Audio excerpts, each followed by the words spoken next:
नमस्कार दोस्तों। तो आज के इस वीडियो में हम पंजाब स्कूल एजुकेशन बोर्ड की क्लास 10th की इकोनॉमिक्स का चैप्टर नंबर 2 के नेक्स्ट पार्ट को पढ़ेंगे। तो अभी तक के पार्ट में हमने क्या क्या कवर कर लिया। अभी तक जितने भी वीडियोस आए उनमें हमने सबसे पहले इंट्रोडक्शन को समझ लिया है। दूसरे टॉपिक में हमने डिफरेंट डेवलपमेंट गोल्स को समझा था। तीसरे वीडियो में हमने डेवलपमेंट गोल्स एंड इनकम को समझ लिया। तो ये 3 वीडियो लेक्चर जो हैं वो कंप्लीट हो चुके हैं। 3 टॉपिक्स को मैंने डिटेल में आपको समझाया। तो आज जो चौथा टॉपिक होगा हमारे पास नेशनल डेवलपमेंट, इस टॉपिक को हम पढ़ेंगे। तो चलिए देखते हैं कि इस टॉपिक में हमारे पास क्या है। तो चलिए बात करते हैं नेशनल डेवलपमेंट की। हमारा 4th टॉपिक है राष्ट्रीय विकास। ये क्या चीज़ होता है? सबसे पहले देखते हैं राष्ट्रीय विकास की ये जो टर्म है कब आया था। तो origin of the concept of the development, विकास की धारणा का उद्गम कब हुआ था? तो बोल रहा था concept of development dates back 200 years but gain the recognition around 100 years. तो ये जो डेवलपमेंट का शब्द है, कंसेप्ट है डेवलपमेंट का, कि किसी भी देश को विकासशील कब बोलेंगे कि कोई देश तरक्की करे, कब आया था? 200 साल पहले ये जो शब्द है डेवलपमेंट का, ये चीज़ आ गया था। मगर 100 साल पहले तक इस शब्द को क्या मिली? एक तरीके से प्रसिद्धि मिली थी। ठीक है, specially after the Great Depression of 1929 to 32 and World War second. 1929 से 1932 के बीच में जो बहुत बड़ी महामंदी आई थी दुनिया भर में, उसके बाद से और साथ साथ में वर्ल्ड वॉर 2 के बाद से ये जो शब्द है डेवलपमेंट का, इसकी पूरी की पूरी जो कंसेप्ट है वो चेंज हो गया था। ठीक है, अब किस तरीके से बदली थी सारी चीज़ें देखते हैं। These events caused significant economic damage, prompting nations to focus on regaining their previous level of development. तो इन घटनाओं के बाद क्या हुआ? इन घटनाओं ने आर्थिक हानि पहुंचाई, जिससे राष्ट्रों ने अपने पूर्व विकास स्तर को पुनः प्राप्त करने पर ध्यान केंद्रित किया। अब क्या हुआ? बहुत सारी कंट्रीज़ को इसमें, इस वर्ल्ड वॉर में जो ग्रेट डिप्रेशन आया था, इन सभी में बहुत सारे राष्ट्रों को बहुत सारे नुकसान हुआ। ठीक है, उसके बाद से क्या हुआ कि डेवलपमेंट का जो आइडिया है, विकास का जो पूरा का पूरा लक्ष्य, वो सारी की सारी चीज़ें पूरी तरीके से चेंज हो गई थी। तो इनिशियल फोकस ऑन डेवलपमेंट, विकास का प्रारंभिक उद्देश्य क्या चीज़ था? Initial the goal of development was to eliminate poverty and backwardness. तो शुरुआत में क्या चीज़ हुआ? 1929-32 के बाद में हुआ ये कि डेवलपमेंट का अर्थ जो देखा जा रहा था वो बस इतना देखा जा रहा था कि दुनिया भर से क्या हुआ, गरीबी को घटा दिया जाए, बैकवर्डनेस मतलब पिछड़ेपन को घटा दिया जाए। बस यानी कि हर एक देश सोच रहा था कि अगर किसी तरीके से हम अपने देश से गरीबी को हटा दें और जो समाज के लोग पिछड़े हुए हैं, ये सारी जो धारणा है, इन सारी चीज़ों को अगर हम हटा दें तो हम अपने देश को डेवलप बोल सकते हैं। हम बोल सकते हैं कि हमारे देश का विकास हो चुका है। उसके बाद क्या हुआ? धीरे धीरे ये समय चेंज हुआ। ठीक है, ऑब्जर्वेशन ऑफ सराउंडिंग्स, पर्यावरण का अवलोकन। When you look around you do see poverty, unemployment, hunger, illiteracy. जब आप अपने आसपास देखते हो तो आप ऐसी बहुत सारी चीज़ें देखते हो। ठीक है, गरीबी देख रहे हो, बेरोजगारी देख रहे हो, अनपढ़ता देख रहे हो। अगर ये सारी चीज़ें अगर आप देख रहे हो, ठीक है, तो आप क्या समझोगे? आप समझोगे कि आपका देश अभी डेवलप नहीं है। ठीक है, दूसरी तरफ अगर conversely if you see good transport, high living standards, full employment, education for all and good facilities, the nation is considered develop.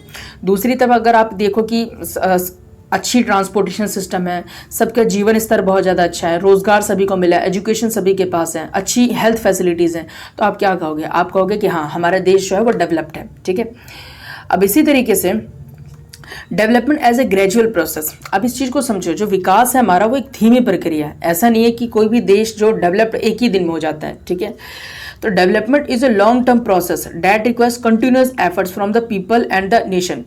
तो जो विकास, जो एक धारणा है, ये चीज़ एक लॉन्ग टर्म प्रोसेस है। किसी भी देश को डेवलप बनाने के लिए लंबे समय तक कंटिन्यूसली एफर्ट लगाने पड़ते हैं, पूरे देश के द्वारा, हर एक नागरिक के द्वारा।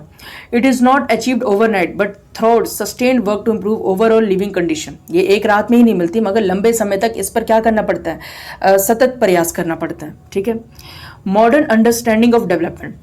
तो विकास की आधुनिक समझ क्या चीज़ कहती है?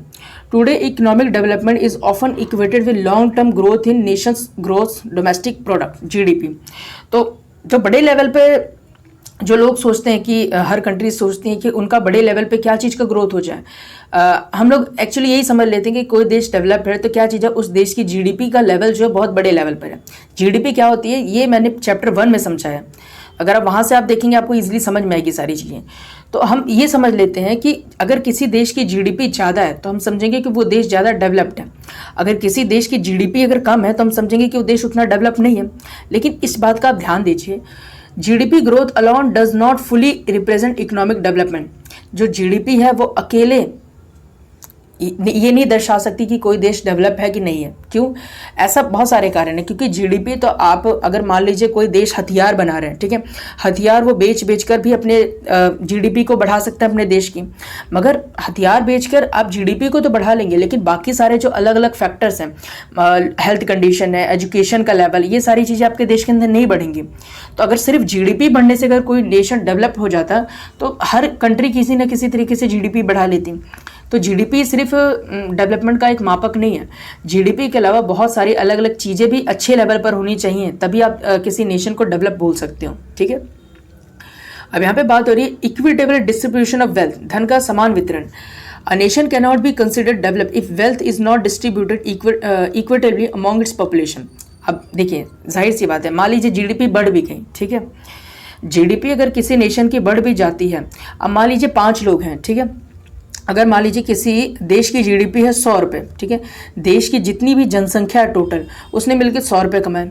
अब मान लीजिए देश की जनसंख्या है टोटल 5 और उसने कमाए, पूरे देश ने कमाए 100 रुपये, 5 लोगों ने मिलकर 100 रुपये कमाए, तो पर कैपिटा इनकम कितनी है? 100 को 5 से डिवाइड कर दो, 20 आ गई पर कैपिटा इनकम, ठीक है, यानी कि औसतन हर एक व्यक्ति 20-20 रुपये कमा रहा है। ठीक है, अब मान लीजिए कि देश की जो 5 जनसंख्या है, 5 में से एक इंसान अकेले 80 रुपये कमा रहा है और बाकी जो 4 लोग हैं वो मिलके 20 रुपये कमा रहे हैं। तो इससे क्या पता लग रहा है? जीडीपी तो बढ़ गई, लेकिन यहाँ पर क्या हुआ, बहुत सारा जो धन है वो अकेले एक इंसान के हाथों में केंद्रित है। 4 लोगों के हाथ में 20 रुपये है सिर्फ, और बाकी के जो लोग हैं उनके बाकी का जो एक इंसान है उसके हाथ में 80 रुपये है।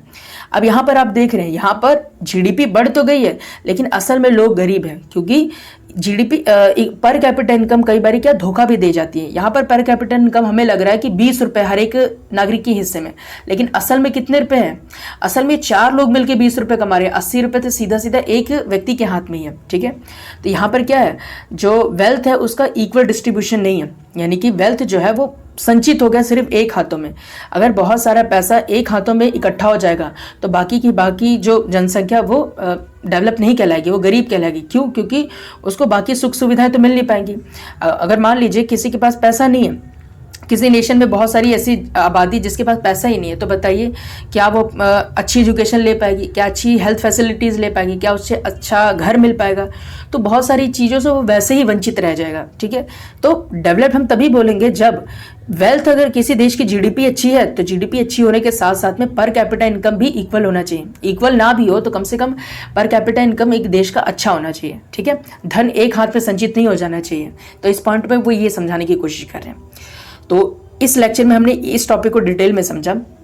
तो ओवरऑल अगर हम एक समरी करें तो हमने इस लेक्चर में ये समझा कि किसी भी देश की जो जीडीपी है, सिर्फ जीडीपी बढ़ जाने से देश डेवलप नहीं हो जाता।